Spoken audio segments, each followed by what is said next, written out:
Welcome back to Madame Crest New Horizons. I'm Dear Darling, and should we see what's going on on our lovely island of Fawnhollow today, where we're gonna, I don't know, what should we talk about? I suppose yesterday we went to go see the new horror film on the Nile one, and just gonna have to avoid YouTube. What's it called? Or not? It's not called autofilter. Where they pick up words and be like, oh, that's not appropriate. But you know, it's something on the Nile. Perhaps a loss of life on the Nile.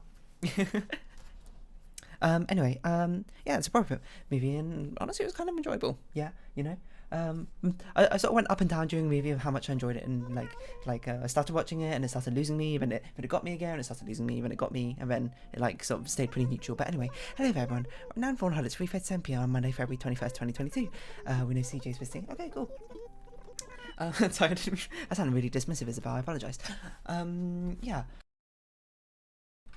Sophie's murder mystery detective movie, spoilers, Isabel's. It's a murder mystery. Sorry, I didn't mean to hit my microphone. I don't know how I personally feel about them. I've read some books of them. Not a huge amount or of anything like that. But when I was younger, certainly my mother really liked watching them, like Poirot, some Sherlock Holmes, I suppose, Murder, She Wrote, all those good things. I just realised I was trying to dodge saying away just words like that, just in case the YouTube filter picked it up, but I just ended up saying it anyway. We got Festival in a week. So yeah, Death on Now is a Poirot movie. Yeah, so I watched a few of them on TV here and there, and I don't know, I'm not sure how I feel about murder mysteries and that sort of thing. I want to say I do like them, I do enjoy them, but I'm not sure if I love them. Is perhaps where I'm at. Because the murder mystery, I suppose a lot of people like to try and figure out exactly who did it, and I suppose I don't know. I want to say I do as well, but maybe it feels like not deceptive per se. It feels like that's not quite true. I suppose you would have thought, me loving puzzles and that sort of thing. I'd really love trying to deduce who exactly caused the murder, or I like try and solve a crime for the murder mystery thing itself. But I don't know. I guess part of me doesn't like it. It isn't super in love with it because a lot of it feels like it's sort of similar to how I feel about lateral thinking puzzles. A lot of it a lot of it is just you could come up with any sort of story, I suppose, to really think about who did it, and in the end it's not, rather than where lateral thinking puzzles is, it kind of accepts any sort of solution because you're just to test your lateral thinking abilities. Murder mysteries kind of have only one sort of canon story, and I think it's a hard bar for murder mystery writers to write something in such a way that it feels rewarding, I suppose, to have the actual solution revealed to you and be like, oh, that makes sense, and that's the only thing that could possibly work, while also having it be a mystery at the same time, because people pick up on different things. It's really, I think murder mysteries might be one of the biggest variations of genres, where it's really dependent on who you are and what you particularly took from that exact media property will really influence, I suppose, what you think of it. So, I would say, obviously, Agatha Christie, etc., people who write all these very famous murder mystery movies are very talented for a good reason, because they're the ones who most often nail that sort of balance, or at least were the pioneers, I suppose, in that sort of industry, I don't know, in that genre, or being able to find that balance pretty well. And it is Agatha Christie who did Poirot, right? Agatha Christie, no exception. It's just I don't know how I feel about it, because I suppose it just sometimes it feels unsatisfying in a sense from a puzzle solving perspective to find out exactly what happened in the thing, because it's sort of I felt like there's no chance if you come at it from being this is a puzzle I need to solve, this is a puzzle I can solve, once you find the answer, you're a lot of the times you feel man, a lot of this felt pretty difficult to work out. It feels, I suppose, unrewarding in that sort of sense. But if you come at, but that's not really the way I come at watching murder mysteries for. I don't really come for it to come at it from the angle of I need to solve this as a puzzle. I'm sort of just oh gosh, didn't mean to knock my Steam controller down. I come at it from a perspective of I'm just sort of here for a ride, and the part I enjoy most is the detective himself putting all the pieces together and weaving a coherent story out of the clues and things that were dropped. So I it's a rare situation where I suppose, noticing and exploration in small details more than I actually the puzzle solving aspect, which is a bit enlightening to me. I like noticing things which are I'm like, oh, that's definitely going to become relevant at some point, or oh, I wonder how that ties in, and then, you know, coming up with some theories, but not really coming together with like a cohesive idea of what the actual solution is, because I don't think I particularly can. And then seeing I suppose the creativity of, I suppose, writer, or in story-wise, the detective, and then being able to weave together like all these random prompts which seemingly are inconsequential, but more like seemingly very randomly and not at all particularly connected, and being able to weave a story from it which feels actually motivated and actually, you know, like plausible, which I always think is the most enjoyable part. And Death of an Hour certainly had that. I don't really know, like, I mean, Death of an Hour, if you don't know, is based off one of the novels, one of the original Poirot novels, I assume. It had a movie version back in like 1930s or something. I honestly can't recall. And I'm not sure if this is a remake of that particular movie, or if it's just like just a completely separate revival of things. I don't know what things they kept and what things they got rid of, etc., etc. I haven't really read much Poirot, if at all, so I don't really know. But I will say it's, yeah, mostly enjoyable. I think the most fun part was, one, of course, exactly what I said, noticing all the little details, being like, hey, I bet that's going to be relevant, or look, I can't wait to see why that matters later on. And then, you know, coming to the end where Poirot just miraculously puts everything together. Well, not miraculously, he puts everything together. He's a very competent detective at this point, and because I believe this is one of the stories later on into his for sort of like Poirot, not anthology, but like series, where he's very competent and very quickly put things together, etc., etc. And it, you know, it is very much enjoyable to sort of show him flexing at the end, being like, hey, this is exactly what happened. I will certainly say from like it, I was mixed on it, I suppose, while I was watching it, because, you know, I think it took a real long time for things to really start for things to like start getting into things, I suppose. There's a huge amount of setup in the movie, and it was quite a difficult setup for one, because they had like 12 characters or something they needed to introduce. So much so that they had to introduce them sort of like kind of rapid fire, you know. He's at like I guess we'll start getting into mild spoilers. He's at like a wedding of, you know, one of his old mates, which I assume you would know his old mate if you watched Murder on Orient Express, is that what it's called? I forget what the Orient Express one is called. I'd assume that would be someone you'd recognise, but of course I didn't know who he was. And then he basically introduces everyone at the party, and I'm just like, this is really rapid fire, like name remembering. Like I'm usually pretty decent at remembering characters' names and that sort of thing, but even after the movie, I was like, I still can't remember like 5 of the characters' names because they were mentioned like twice. I just know their roles, which I guess, to be fair, is the important part. But it's the sort of thing where, you know, I'm very character focused when it comes to movies, and whenever there's interesting or intriguing characters, I'm like, oh yeah. Most of these characters were very sort of surface level, and we don't have much depth. They have like, we have a surface level like not trope, but a surface level like role they play, and then they have like one hidden layer underneath, and that's all you really get to see. And the hidden layers are not like, whoa, mind blowing or anything like that. They're just like, oh, okay, I guess that's kind of cool. But there's not really much room for character development. You can't have character development because there's just too many characters, and it's also not the focal point of murder mysteries. The focal point of murder mysteries, I suppose, of the puzzle aspect and the little details and the way the interactions necessarily, rather than the depth of the relationships, I suppose. So I'm not going to criticise it on something which it shouldn't be expected to do, I suppose. You got to make sacrifices to get more mileage out of other things, and if it doesn't work particularly for me, then that's of course just my opinion in the end. So yeah, it started losing me because I think it started out pretty slow. Well, it wasn't like slow per se. Things were happening, but like it felt like things of no substance were happening. Where it just sort of just been like things were just like happening around in the movie, and I was just like, okay.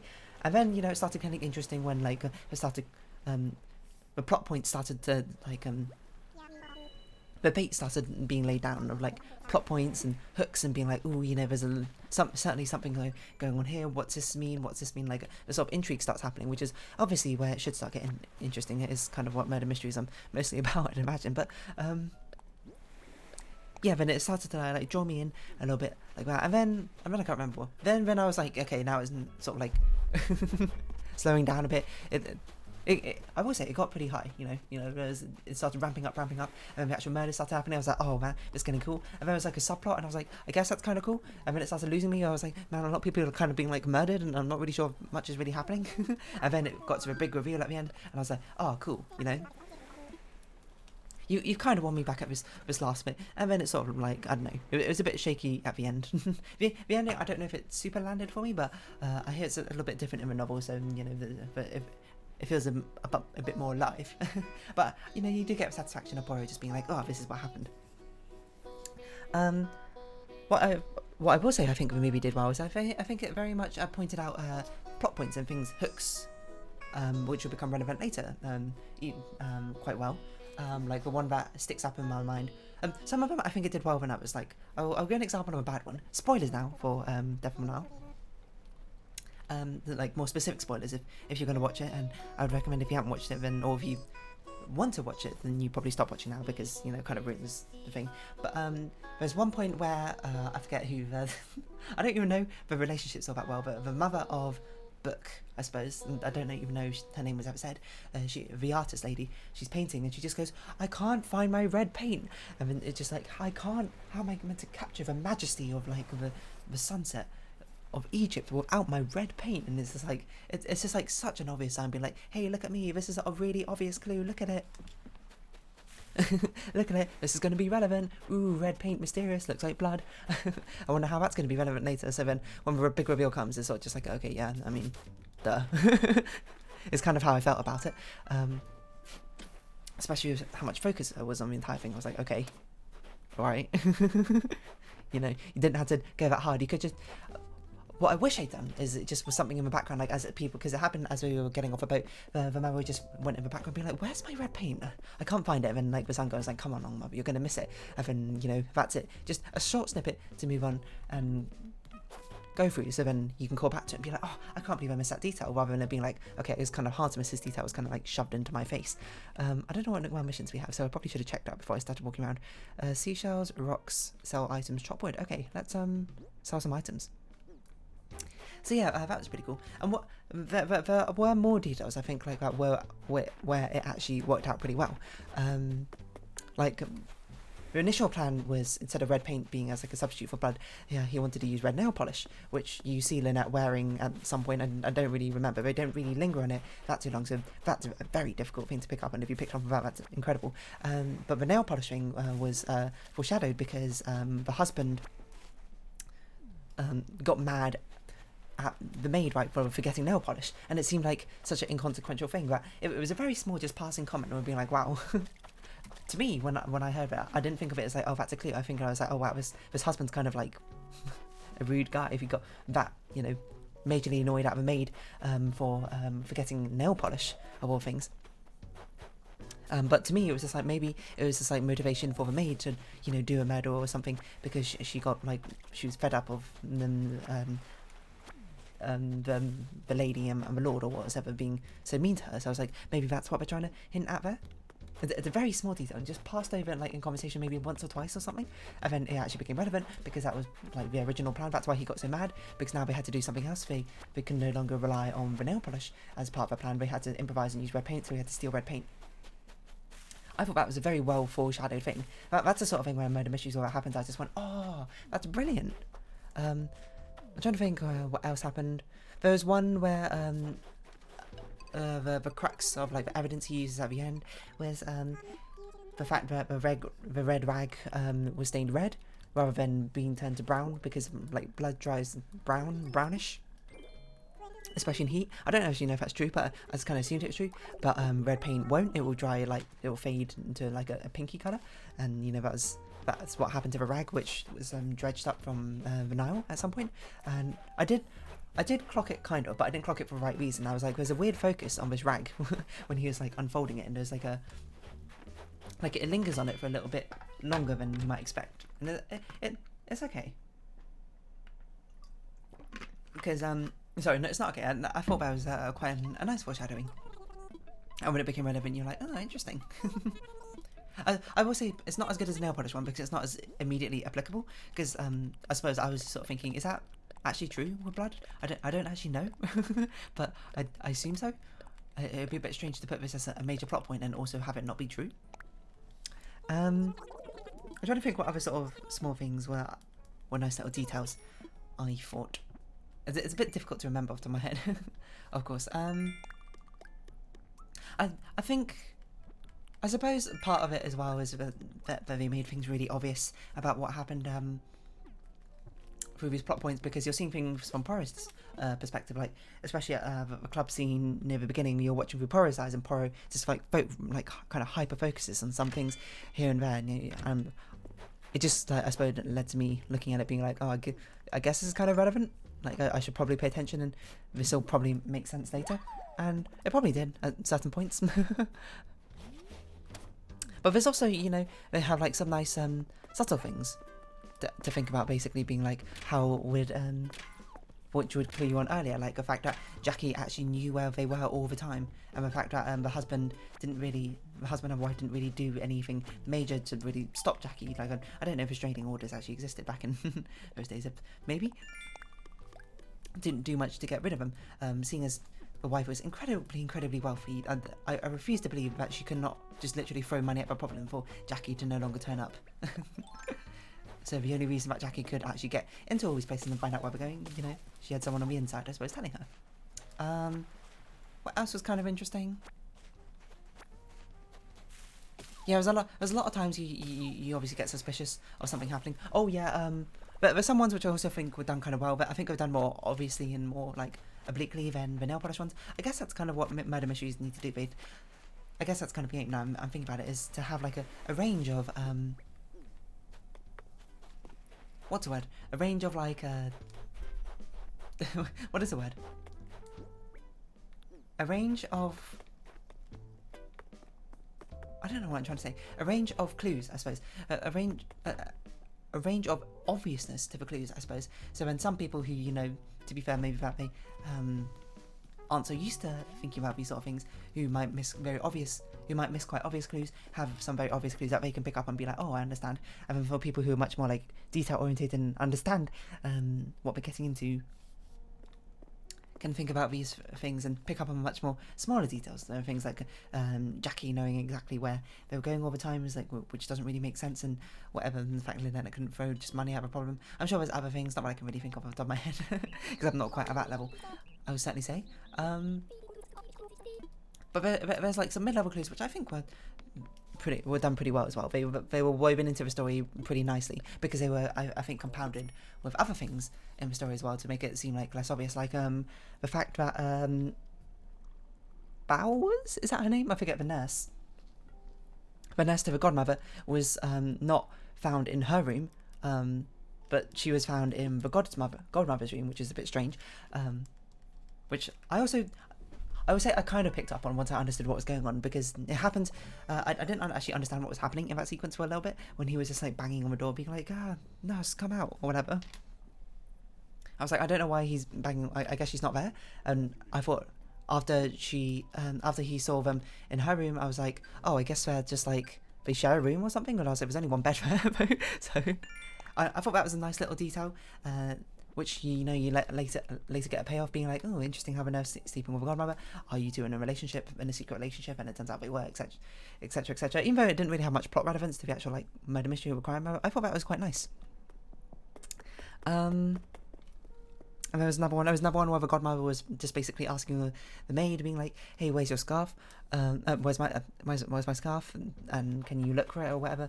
And the maid just being like, "Of course." And then it was just like, it felt more like character building, I suppose, for the two characters trying to give the maid again another motive or something to just be like fed up with this person, etc., etc., rather than the fact the scarf was awesome, and you get a payoff of the scarf being found later and being relevant. What do we need to do? Oh, we didn't talk to Blathers to get the fossils identified.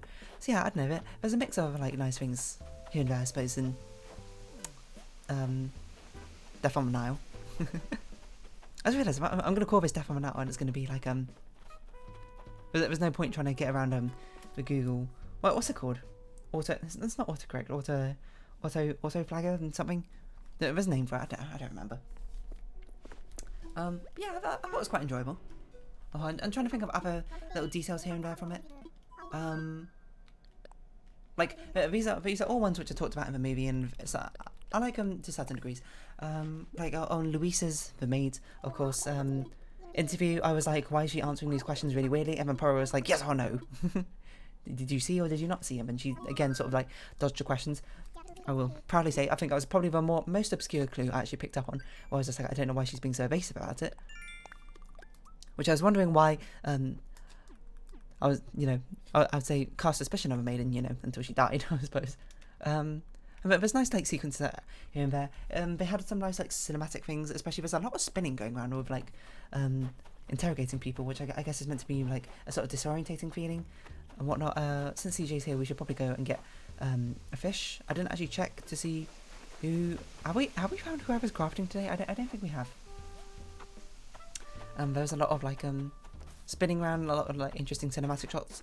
I think there's a lot of interesting cinematic shots to do with like reflections and refractions, like him looking through the mirror when they were arguing near the end, or no sorry, the window, where they're arguing through the end, and just seeing like all the faces sort of like warping and like shifting it all over the place because of the refraction of the lenses. I thought that was pretty fun.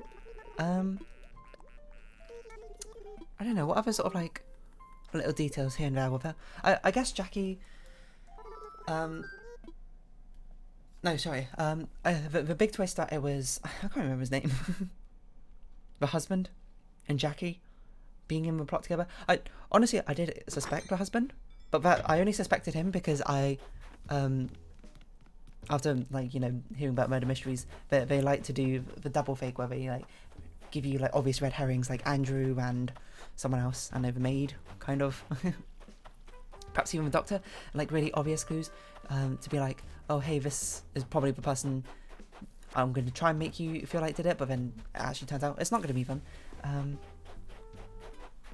So I kind of expected the person who was most likely to be expected to do it in the first place. That was, I suppose, my rationale behind suspecting him. Didn't expect Jackie to also be tied in with it, to be honest, as well. I thought she just kind of lost it and that was about it, but you know, apparently she's quite big brain when it comes to this sort of thing. It does make sense, and I would say that's a very strong point with Death by Now, is it does all make sense. Oh, actually no, that's not quite true. All of the main plot part makes sense. I don't really understand why Andrew tried to murder his cousin, you know, Lynette, as part of a plot point. That part just made me go, what?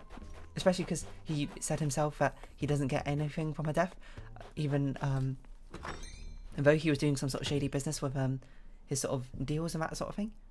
I guess her motivation is he tried to end her life so she would never find out about him doing these shady deals, which is okay, I guess. I don't know, that definitely felt like the weakest motivation to me, but maybe that's because I didn't understand it properly, which is very fair, you know. Yeah, I suppose a comment on like the obviousness of it, that it was the person who you most expect to do it, and like it was a sort of double fake out. I did read like the movie thread about it on Reddit about something, and read what some people think about it, and people do, you know, fairly bring up the fact that Agatha Christie was the one who sort of pioneered these sort of double fakes and those sort of things. So definitely at the time it would be much more unexpected. But of course, watching it now, it's a lot easier once you know these sort of tropes to be like, oh yeah, okay, of course it's him.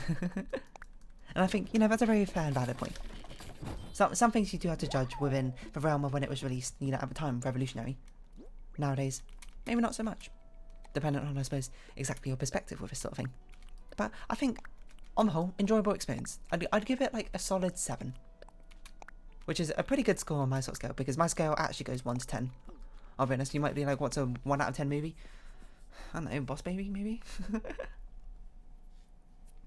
And I'm trying to think, what, like, I tend to not watch bad movies. I did not particularly enjoy Boss Baby all that much. In fact, I don't even remember most of it, so perhaps that's a bit of a contributing factor. What do we need to do? Mission-wise? Chop down some more trees. We're not going to make food. I think we'll do some daily exercises. Well, we will... Oh, do we need to sell any of these? We'd sell that one. We will wrap these 2 things, we'll chop down some trees, we'll do the daily exercises, and then we will round up this episode here, I think. So yeah, I think that's a very good point. I think it must be it must be incredibly difficult to write a murder mystery. I don't think I'm cut out to write that sort of murder mystery thing. But it feels like there's so many things you probably need to like keep track of. You need to have like add up and wrap together story-wise and be cohesive, and also you need to make it obvious enough. You need to make it not obvious enough that people can guess it immediately, but obvious enough that people will start to get some sort of hints and inklings about these sort of things, you know? It's a very delicate balance, which is, you know, I suppose why Agatha Christie was the best ever game for, you know, a long while. Who's the Sherlock Holmes person? I should Arthur Conan Doyle. That sounds right. I think there was a character called Doyle. Now I think about it in that Poirot movie. But yeah, I've seen a decent amount of Poirot. I've seen quite a lot about Murder She Wrote as well. I think they're all pretty fun. You know. I don't remember a lot of them. I've seen a bit of Sherlock Holmes as well. I haven't seen the new Sherlock Holmes, obviously, but I shouldn't say obviously. I guess that's not obvious, but still. Hold on. Poirot author is Agatha Christie, right? Just to check. Buttons. Maybe I should do motions. Motions is quite a lot easier. What do motion? Why not? Next. Begin. Here's Murder on the Orient Express. Crooked House. Fair enough. But yeah, I don't know. I thought it was pretty good. Should you see what like critical reviews of it? Rotten Tomatoes. I think it's a solid movie. I don't think it's like I wouldn't put it anywhere around like wow, mind breaking or anything like that. I'll put it as a pretty decent. Critic score 63, audience score 83. So yeah, my score 70 is about smack bang in the middle, huh? I thought it was fine. I don't think it was bad, but it was just like it just was. Oh yes, actually, I do have a complaint about the movie. The CGI was not good in the movie. It was surprisingly bad. So much so that I thought it was meant to be like an artistic decision, but I assume it's not, because some shots I was just like, why does this look so? This shot looks so artificially fake. Like it really looks like this person standing in front of an image of the scenery rather than an actual location. But I don't know. The camera was giddly, that's true. There was a lot of spinning camera things, which I'm not really sure what it was meant to represent. I suppose it meant to be like a sort of like high intensity interrogation, like feeling cornered, I suppose, and trapped by constantly being circled. I don't know, like sharks. Empty ball of a movie. The only thing they got right is the scenery. I don't know. I don't really pay much heed to critics, to be honest, because I don't, unless I find a critic out there who is exactly my sort of taste in movies, and I don't really care what they had to say, to be perfectly honest. But I'm also not a critic myself, so it doesn't really matter to me in that sort of aspect. What have a good thing saying? Not a whisker out of place. Rating 3 out of 4. Well, clearly at least one whisker was out of place. Oh, should we see what top critics say? I don't know who's a top critic. And who's a bad critic. I don't know, I can't bother to read this. Let's see what audience says. Do they have like short things? Overly lavish production does not make you appreciate work. What? So basically, TLDR, I thought it was fine. I thought it was enjoyable. I suppose it very much depends on how much you like murder mysteries.